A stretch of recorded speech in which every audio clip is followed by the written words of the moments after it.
Kanye West backed out of a $14 million condo he had bought for his wife, Kim Kardashian West, for Christmas.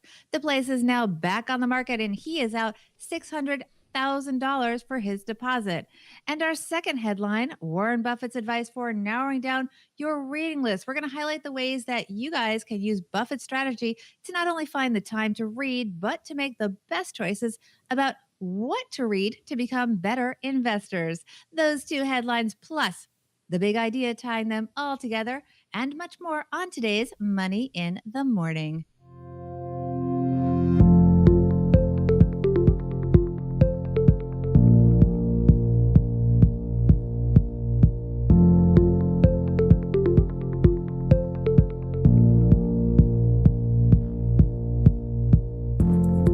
Welcome to Money in the Morning. I'm Bobbi Rebell from the Financial Grown Up Podcast, coming to you from my very grown up kitchen in New York City. I'm Joe Saul-Sehy from Stacky Benjamins, live again from my mom's half-finished basement.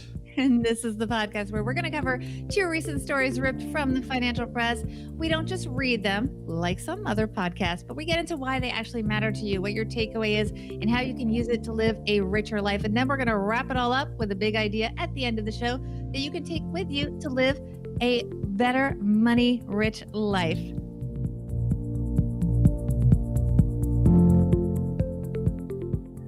Money in the Morning is brought to you by Tiller. Manage your money 10 times faster in a spreadsheet with Tiller, the only service that connects your banks to Google Sheets and Excel with your daily spending, transactions, and balances. Go to stackingbenjamins.com/Tiller for more info.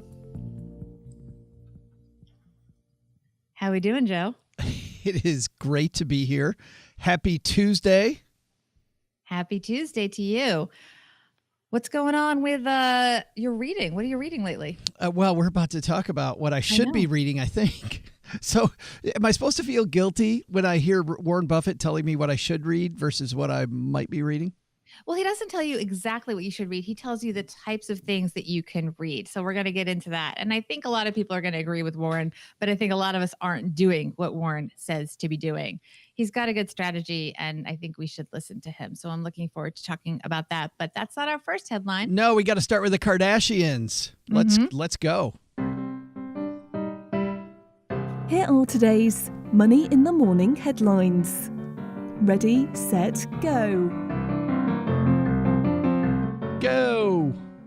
Kanye West backs out of a $14 million condo deal he bought Kim for Christmas. This is by Emily Smith in the New York Post. And by the way, Joe, this is an exclusive story by the New York Post. So this is big news here. Kanye West has pulled out of the $14 million purchase of an apartment he bought for wife Kim Kardashian for Christmas. And now the place is back on the market. Page Six exclusively reported that West, quote, saw the property during Art Basel. I always pronounce that wrong, but I think I said it correctly, and bought it as a Christmas present for Kim. It was a complete surprise for her, according to a source. The Lux pad was in Miami's gleaming so-called billionaire beach bunker, aka 18-story Faena House, Faena house, designed by Norman Foster. But now it seems West is flipping the script. Sources told us, it's really juicy here because the stories are not lining up. Sources told us that Kardashian wasn't so happy about the expensive surprise and has told Kanye to pull out of the purchase, which means, are you ready for this? Well, we kind of teased this already, but which means he will merely lose his deposit, apparently about $600,000. Oh my God. But there's more, Joe. But we hear that West has blamed reversing his decision on, quote, leaks surrounding the sale. Insiders insisted to us that West can't logically blame leaks since he did, after all, turn up to buy the place with paparazzi following him and an entourage and film crew in tow, which even shot footage of the rapper on the property's oceanfront balcony as he sealed the real estate deal. But a rep for West, it just gets better here, commented, none of these reasons mentioned for pulling out of the purchase are true. When Kim and Kanye went to Miami to view the condo together after Christmas, Kim loved it, but felt it was not private enough for them. They are now looking for a vacation home that is more secluded and offers much more privacy for their family. By the way, residents of this Miami property include Lloyd Blankfein of Goldman Sachs fame, Len Blavatnik, and Jose Fangel Jr. from the, I think the sugar wealth. I'm not sure, actually. We should have looked that up. But anyway, really wealthy people live in this Miami residence, apparently. So $600,000. Would you walk away from that? I don't know. It's a lot of money. Well, of the two, I would consult my spouse personally before that kind of purchase. You would have consulted her before actually signing on the dotted line, making a promise to buy it? 14 million? Yeah, I would have. I don't care how wealthy you are. I would. I mean, come on. And by the way, if the reason they're not going to stay there is because it's not private enough for their family, that didn't change from the time he bought it to now. I mean, or agreed to buy it. I mean, it was always in this tower that's not very private. And he did bring a film crew, guys. I mean, he brought a film crew. There's never privacy if you bring a film crew. And by the way, your entire life is on a reality series. So I don't know what privacy they're talking about. Right. I can't imagine a film crew would leak it. I mean, oh my God, how could it get out? Film crews don't leak stuff. No, and they've never sent a press release saying where they're going to be or where they could be filmed. It's so bad. It's so bad. But seriously, I don't know. With an expensive purchase like that, I think it's important to always talk to you. I mean, don't get me wrong.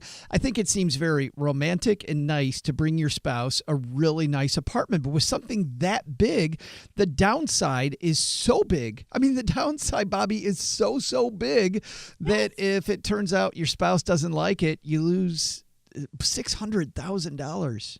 Mm-hmm. And I don't care how wealthy you are. That's a lot of money. And you could have given that. Even if you say you don't care, you could have given that to charity or something. That's just reckless to me. There are people in the FIRE movement retiring on a third of that. Wow. Right? $200,000? Really? Yeah. You'll see people with $250,000 saying, you know what, I'm done. I mean, don't get me wrong. That gets back to some of the headlines we talked in the past about, is that really enough? Probably is not enough, but you do have people saying, hey, I think I can do it on that. Yeah, I wonder if Kanye consulted anyone besides Kim. Like maybe her sisters could have given him a heads up that it wasn't a very private place, if in fact that's the reason. I'm thinking about something else here too, which is not just consulting, but also like putting myself in the moment with him. So he's at this big art thing. There's a bunch of people around. He's trying to be impressive, right? He sees this thing. It's beautiful. I mean, I have bought art at an art show before, and I'm not showing off, for anybody when I buy the art, but I can imagine Kanye being a big shooter that everybody knows and going, oh yeah, guess what? I'm going to buy one of these things. And everybody around going, wow, this is fantastic. Kanye West bought one. You know what I mean? And then he goes back to Kim and goes, hey, guess what I did? And she goes, nuh-uh, no. Right. And she says, make it right. And there goes $600,000. Yeah. Boom, just like that. And I think, a lot of times people say, what's that expression that people buy things to impress people that they don't even like, that kind of thing. Right. I mean, to me, I agree with what you're saying. It sounds like he was trying to make a splash at this art event by doing something larger than life, bigger than everyone, and show his love for Kim. But in the end, it wasn't a fit for his family. And, when you're buying something this long term, whether it's a house or a car or whatever, it has to fit your needs. And based on what Kim said after she toured it after Christmas, when she got it, the present was, this doesn't fit our family's needs, even though their family is sort of larger than life. At the end of the day, privacy was something that was one of their core values, in theory, on a reality show with film crews following you everywhere. But that's what they're going with. So if privacy is a core value for you, or you're going to say that, then that is something that should have been taken into consideration when this deal was inked. Well, which is, I think, a good point to make if you're a regular couple and not Kim and Kanye. If you have these shared values together and you've already talked through what you both value, maybe then an apartment surprise like this might have been great, because he'd know ahead of time that he and Kim were looking for this thing. He knew what she really liked, what they were going for together. Like, I think there's this basic thing of talking through it. And obviously I don't know anything about their relationship, but they seem awfully busy, and that might be difficult. I mean, for very busy people, that means that those times where you plan talking about your values together is even more important. Oh, absolutely. But at the end of the day, this is he's buying it for their family and he didn't, you have to make the time. And Right. sometimes there is no time, but we're going to talk about in our next story, carving out time in your day. And maybe that's something every family, including the West family, needs to think about doing, is carving out a time to have a family meeting about their money and what they're buying, especially with mega purchases like this, because even for them, this has to be a big purchase. Absolutely. Well, and I think if I were their financial planner back in the day when I did that, like, how do you take these lemons and instead make lemonade versus sacrificing $600,000? Because don't get me wrong, $14 million is a ton of money, but still $600,000, even as a percentage of that, is a bunch of money. I was wondering if there was a way that this could have become an investment property. I was thinking the same thing. Yeah, maybe it would have made more sense financially to just buy it and then either flip it if you could get your money back, right? Or, as you said, turn it into an investment property and create yet another stream of passive income for the West family. But that's something that you can often do if you have the liquidity, if you can afford to have that $14 million tied up. And we don't know, I would presume they don't need financing, but you never know if that was something that they would have to do. And that changes the whole formula if you're going to do something like that as an investment, because you might have to carry it with a loan of some sort. We do this show in front of a live Facebook audience. And if you'd like to join our audience, head to facebook.com/iStackBenjamins. But Kathy's here and says wow factor doesn't always work. But I think that there might be a wow factor in being the next owner. Like when you talk about flipping it, imagine 2 years from now being able to say, this is where Kim and Kanye lived. Kim and Kanye owned this before you. Like, I would think to some degree, there's a number of people that would go, I own the house. Could you see people coming to your house and you're like, yeah, Kim and Kanye lived here and now I do. Or that they bought it and never moved in. You do hear stories about celebrities buying things and then never moving in. Yeah. And turning it around, or they start constructing it and then something in their life changes. They go through a different life phase and they end up selling it before they even move in. They're doing construction. I think Brad Pitt had something like that with Jennifer Aniston. They were building some mega home. I think he's into designing homes, and then they were divorced by the time the house was ready, something like that. So it happens. Yeah. Our house in Texas was vacated and had sat empty for a little while because of a divorce situation. So yeah, stuff changes. Good stuff. Kathy's having all kinds of solutions. Kathy following us on Facebook, put another $400,000 in it and sell it for a cool more, maybe. Yeah. I don't know if it needed renovation for that price. You would think for $14 million, you wouldn't need to do any work. Maybe you would on the house. I don't know. Could you see going back to Home Depot over and over and over on a $15 million house? I'm sure that's what Kanye does all the time. Gregory says it kind of feels like at a certain point, expensive homes are less likely to make good rental properties. I mean, the amount of rent I'd have to charge for 1 year at a $14 million home is probably equal to the cost of a pretty good house in most parts of the country. That actually is true. But if you there are some, I know this from a friend of mine who's in that real estate business, that high-end real estate business. There are people that just don't want to buy. They want to come for 6 months, maybe come for a year and hang out in Miami, and they know they're not going to be there long term, but they want a really nice place. And so they're willing to pay the rent on a $14 million house. And as Jim points out, they do have other income streams, so they'll be okay, I think. Jim says they get so much from royalties, the money probably doesn't even feel real to them. I hope it does, though.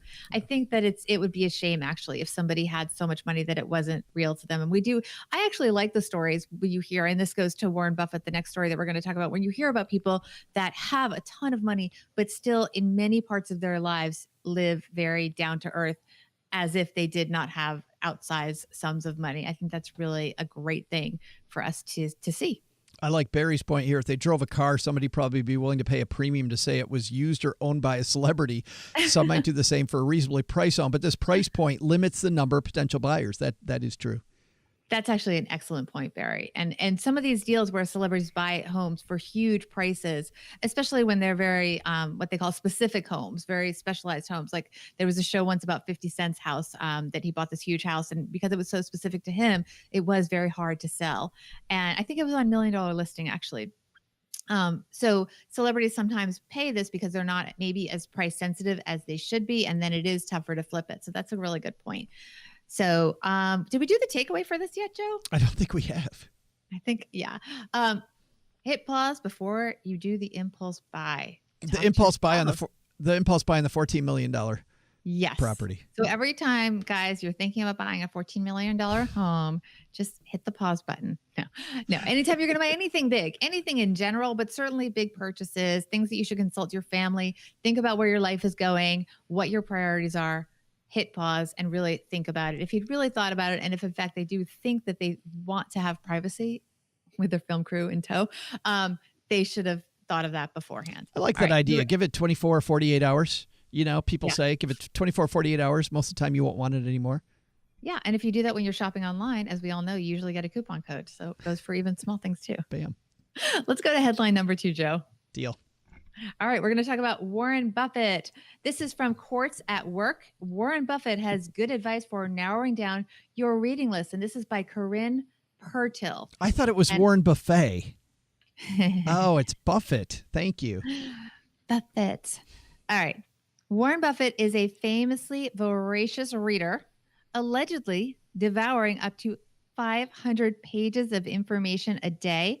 According to his biographer, Alice Schroeder, he starts the workday with a stack of newspapers, magazines, and newsletters before moving on to daily and monthly reports from the companies he owns and annual reports from companies he doesn't own but finds intriguing for some reason. So clearly Warren does a lot of light reading. He keeps hours on his daily schedule blocked out for reading. I think that's really important. He's setting aside the time, just like we said before, set aside the time. The Kanye and Kim West should set aside time to talk about their home purchases, set aside time for things that are important to you, like reading, and for thinking about and digesting the information that he has just read. As Buffett has often explained, the result of this is knowledge. Key line here, guys. Knowledge that compounds over time as reliably as the value of his investments. Knowledge that compounds over time as reliably as the value of his investments. Indeed, just as quality companies typically offer better returns over the long term, the quality of the information consumed makes a difference when you're building an internal library of knowledge. All right, on his blog, Farnham Street, named for the Omaha thoroughfare where Berkshire Hathaway's office sits. Berkshire Hathaway, of course, is Warren Buffett's company. The writer Shane Parrish recently took a closer look at the type of information Buffett invests his time in. Quote, while most of us focus on consuming information that we won't care about next month, let alone next year, Buffett focused on knowledge and companies that change very, very slowly or not at all. And because the information he was learning changed slowly, he could compound his knowledge over time. And he goes on to say, excuse me, that Buffett focuses on information, quote, with a long half-life, material with staying power that is less likely to become obsolete in the foreseeable future rather than the latest trend or current event.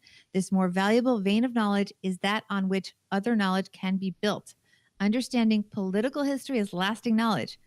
Key line here, the latest tweets from a mercurial politician, let's say, would be an example of what Parrish calls expiring knowledge. Okay, this is the big zinger at the end, Joe. Here are a few telltale signs you're dealing with expiring information. Again, we don't want to be reading expiring information, Joe. First, it is marketed to you. Second, lacking details and nuance, it's easily digestible. That is why it's commonly telling you what happened, not why it happened, or under what conditions it might happen again. And third, it won't be relevant in a month or a year. He is called, and by the way, Buffett has called time the most valuable resource, an asset that even a person with a bank account the size of Buffett's can't buy. So when it's important when you're allocating your reading hours, make sure that the investment will reward you later. I love this idea that we think that just because we're reading, we're gaining important knowledge. And I like the differentiation between reading and stuff that's important and stuff that is just kind of right now and disposable. I agree with that. I think that we often go down, the rabbit hole, I call it, when we're reading different stories online, because of course, also the way that it is presented to us through social media and just through websites online, they're very good at this, guys. They can suck you in. So you're reading one story that is relevant to whatever you're working on, but then there's a related story and you go down the rabbit hole with that. And there's always another and another and another. And you look up and so much time has gone by. And that's why sometimes I will purposefully, read something that is a book, that is literally a tangible physical book, rather than get online, because at least you avoid that. I had some advice that I heard Tim Ferriss, I think, talk about, or somebody on Tim Ferriss's podcast talk about, which was the difference between using information that you might use someday and information that you're going to use right now, and about how you should really focus on usable information. And don't get me wrong, everything you read doesn't need to be this way, but I really like thinking about it. Like, as an example, Rebecca on Facebook just said much financial info like annual reports is expiring info, which is true. But you think about a financial report that is timely information that we want to know right now, but it is expiring information. But nobody knows how to, and we talked about this before on the show, nobody knows how to read the numbers of a financial report. So learning how to read a financial report, I think, is one of the things that Warren Buffett talks about when he talks about compounding interest on your reading. Because once you get that basic knowledge of a financial report and some of the basic numbers, then you can dive in I'm sure when I read a financial report and when Warren Buffett reads a financial report, we get something completely different out of it. He can ask questions that I would never think of because he's 20 layers deeper into that knowledge building than I am. I would agree with that. And I think that something I agree with Rebecca's point. I see that it can be expiring, and that you're on to the next every quarter, but you learn a lot about the company and their values and where they're going by reading the actual financial report, versus what I would call short term is sort of just reading the headlines that come through on the news and the summaries. It's going to be a lot more valuable to actually go to the primary sources. And I think that's what Mr. Buffett is alluding to get the depth of knowledge and actually hear from the company itself and hear the big picture of what they're about, versus the quick hits that we see kind of flying by if you read, a couple tweets about it. I like these books that are about how to think, or how to respond. I think about some of the authors that we've interviewed on the Stacking Benjamin Show, and you've interviewed some on the Financial Grown Up podcast. I'm thinking about talking to Annie Duke, and I know that she's a controversial figure, but her book about how you make decisions in poker, and good decisions and bad decisions and fallacies, I think that's interesting. Obviously, Vicki Robin, talking about your money or your life, that's an important first stepping stone, like a baseline knowledge that people should have. Or even somebody with tactics like a James Clear talking about, how to have atomic habits, how to attach one thing to another so it becomes a habit. I like these things that teach me skills that I'll be able to use and then build other skills on top of.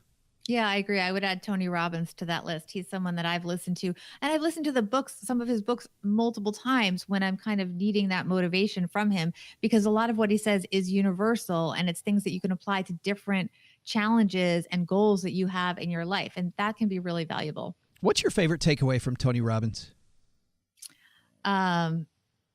Oh gosh, I didn't mean to put you on the spot. So many, but I mean, I just think to make a decision to do it. He says very often, live with passion. And I really try to take that to heart, to not just phone it in, to live with passion. And that's something that he says a lot. I like two things from him myself. I like the idea that the past does not equal the future. I think a lot of people get so trapped in the fact that I either have a debt cycle or way I spend, or I don't work out, or whatever it might be, that because I was that yesterday, I need to continue this timeline tomorrow. There is no timeline. You wake up and tomorrow can be different. And I love that feeling that I'm creating my future. I also like this idea of, if one or two people say something, it might be a fad, but if you hear several very smart people say the same thing, it becomes a truth. And I've kind of lived by that. Like, if I hear 5 or 6 people say something that's different than the way that I'm living my life, people I respect, I go, maybe I should be thinking about that a little more. That's so interesting. So what's an example of that recently, Joe? I was thinking about that this morning. I was listening to an interview where they were talking about diet and supplements, and about how champions make sure that they get the right nutrients no matter how they get them. And I know that supplements can be expensive, and a lot of people will tell you they're baloney. And certainly, like my wife who's in the medical field will say, sometimes you're just you're urinating very expensive stuff. Your urine is very expensive because you're just wasting it. But if I can't believe you just said that and you made a bad pun. if you're not getting enough, if you're not getting enough of X supplement, sure, the rest of it might be expensive, but you're still rounding out your diet on something that you wouldn't have had. You know what's funny is living with my spouse who's in the science field. She says all kinds of stuff that I go, really? And she's like, it's just human anatomy. It isn't. It's human anatomy. What do you think about the bulletproof trend? I don't want to call it a fad because I think it's more of a trend. Well, I think it's a lot like, in some ways, the FIRE movement, right? Where you're taking control and you're learning more about how your body responds to different stimuli. And so anytime when you're going to actually examine your health, you're going to examine what's good for you, I think is a positive thing. So I think just like the FIRE movement, there's parts of it that will stay around and resonate. And there's other parts which are, Fruit Loops talking about weird stuff. But but I think in general, anytime you're going to take advantage of current studies and current ways of thinking to think about your health in a more positive way, good for you. Yeah. And Kathy here on Facebook is chiming in. Self-help books used to be frowned upon, but not so much anymore. I agree. I think we are in a time when people are embracing the idea of focusing on self-improvement and being the best person that you can. And it used to be a negative thing. Now it's really considered a very positive thing. So I think that's really good. And Rebecca here adds in actionable information from primary sources is a good thing. I agree with that as well. Yeah. And Gregory, thanks. He says our Annie Duke, Stacking Benjamins interview was awesome. I thought it was awesome, too. I was sitting front row. That was one of those days, Bobbi, where you feel lucky to do what you do. Because as she's saying this stuff, I'm going, oh, man, this is great radio. Yeah, I actually remember that show. I really loved it as well. So, all right. So should we get to the takeaway from this? Absolutely. All right. The takeaway from the Warren Buffett story is get compound interest on your reading. If you're going to spend the time reading, which we all should do, and we should all block out time just like Warren does, make sure you get your compound interest and get your value from that.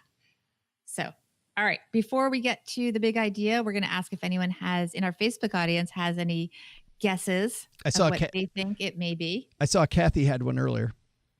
Okay. I will scroll down while you're talking about... We're going to talk about Tiller because it is important to be organized. Just like Warren Buffett plans out a chunk of his day to make sure that he does the reading and learns what's going on. It's important to study your own finances. And that's something that Tiller helps you do. And so Tiller has spreadsheets, Joe, and I'm jumbling my words now, but they're Google Sheets, they're Excel. And basically what it allows you to do is track all of your daily spending and see what's going on so that you can make the right choices and you can make the right investments and allocate your funds the way that is best for you, because knowledge is power, just like Warren Buffett talks about. It's all about valuing your time, and this will save you a lot of time and give you the information in a much more succinct, compact way that you can take away what you need to take away from it. I love the fact that you can just press the easy button and have the flexibility of a spreadsheet without having to go down the rabbit hole that can sometimes be a spreadsheet. Yes. And we don't want to go down rabbit holes reading social media like Warren Buffett warns and all that good stuff. So if you want to learn more about Tiller, by the way, you can go to stackingbenjamins.com/Tiller for more information. And if you do sign up, they will send us a thank you, for which we thank you because that helps us keep podcasting. Right, Joe? Amen, sister. All right. So let's get back to our big idea. I think we had some guesses that you were pulling up, Joe. Kathy actually didn't stop at one. She had two. Oh, wow. Kathy, you're amazing. Yes, Kathy's cranking up big one ideas. Here. Yeah, she had the big idea, no rash decisions. I like that one. And then she had one earlier, which was to be knowledgeable about what you want to do. Those are both pretty close. Yeah, she's if we were playing what's the game that my parents used to play all the time? Horseshoes. Horseshoes? She's I don't know what horseshoes is. You don't know what? Oh my goodness! Is it like charades? Someday, Bobbi, we're bringing you out to the country and we'll play horseshoes. So okay. Yes. Do you toss horseshoes at each other or something? Well, no, they're heavy. That would hurt. You toss horseshoes at a little stake in the ground. Yes. Oh, like that. Okay. I was thinking like indoor party game where there was a judgment call about whether you made it. No. With a horseshoe game, you either do it correctly or you don't. Well, you're close, but the point was in horseshoes you can be close, and I think she's within horseshoe range. like she's right there. All right, we'll give it to you, Kathy. All right, the big idea is to work your plan. And Basically, go ahead, Joe. Well, I was just going to say, I love this idea because I love deciding to work. And obviously Kim and Kanye have worked very hard for their money, worked very hard. They do. They work hard. It is. Well, sure. When you watch, they have a lot of income streams. They're doing a lot of stuff. When you watch the Kardashian stuff, it feels like they're working all the time. They're working nonstop.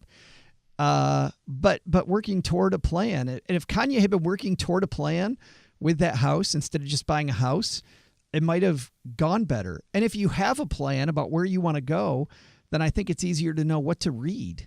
It's easier to know exactly what fits in my reading wheelhouse and what I probably shouldn't spend my time on.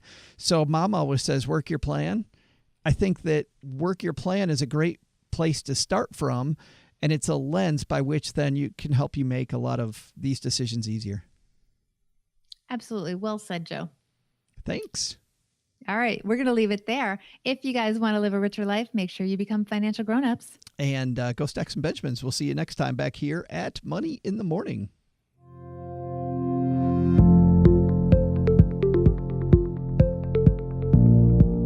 This show is created by Joe Saul-Sehy, hosted and produced by Bobbi Rebell and Joe Saul-Sehy, is engineered by Caden Thompson, and all put together by a pack of well-trained ferrets down here in Joe's mom's basement. You'll find Bobbi at the Financial Grown-Up Podcast and Joe at the Stacking Benjamin Show. Go say hi to them there, too. Online, visit us on Twitter at Average Joe Money and at Bobbi Rebell, or come join a live recording at our Facebook page. That's facebook.com/iStackBenjamins. I know you already know this too, but Money in the Morning is for entertainment purposes only. You should not act on anything recommended by a bunch of entertainers in a basement or even a Manhattan kitchen without first consulting your financial advisor. And second, dude, have your head examined. Have headlines you'd like us to discuss? Send them to joe@stackingbenjamins.com or put them on our Stacking Benjamins closed Facebook group. This show is a collaboration of Stacking Benjamins LLC and BRK Media LLC. Copyright 2019. All rights reserved. I'm Joe's mom's neighbor Doug, and I reserve the right to always say, we'll see you next time back here on Money in the Morning.